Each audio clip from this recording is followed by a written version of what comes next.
We have a variety of different herbs, and I think it's so exciting to do this because a lot of these herbs are so beautiful, and not only beautiful, but they smell so great, and Yes. they really add not only to your garden, but just to the whole area.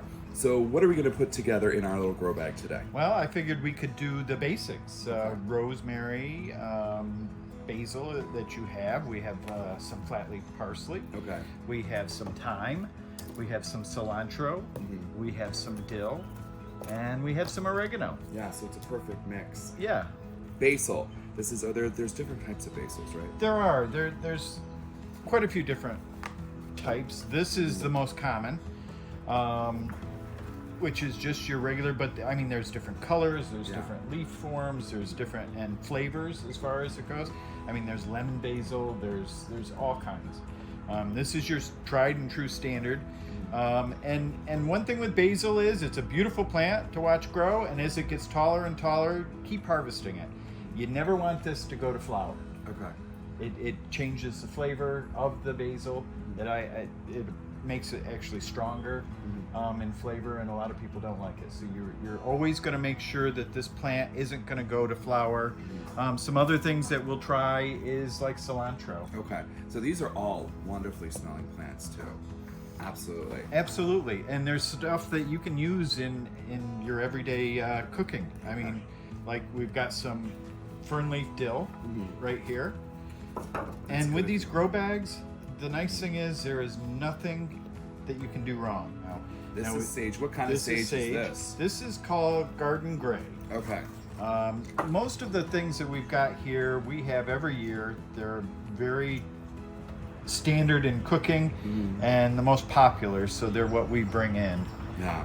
I'll just tell you, I wish you could smell just how amazing it is. This is one of my favorite plants. Mine too. Rosemary, it's such a great plant, and if you just sniff it, it actually medicinally it helps with clarity, which is really nice too. So that's a wonderful aspect of the rosemary. Well, that makes sense then, because I walk through the garden center all day all day usually, and just will run my hands through it. This and the lavender to just walk through. Yes, lavender's scent of peace, which is good. So all these, obviously all these herbs have a wonderful medicinal use for your daily, but they also provide a delicious aspect to any culinary meal that you're making. Here's some thyme. Okay. So we all have lots of thyme on our hands. We do.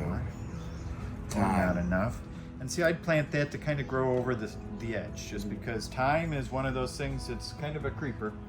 Yeah. It wants to spill out over something. A lot of people will do the woolly thyme for your patios. And actually, when you've got little areas in between the stones, we'll actually plant either thyme or the woolly thyme in there because it will creep, it'll flower, and people can step on it, and it gives the aroma too. So a lot of people will use it in their patios. Now, how much do we want to put in this grow bag? Well, I mean, this is probably more than enough. Okay. I mean, I'm going to stick just so that we've got some parsley in there. Okay, it's a perfect herb garden, honestly. Exactly. And the thing of it is with the herbs in that, they're gonna have a life expectancy of probably at least the summer.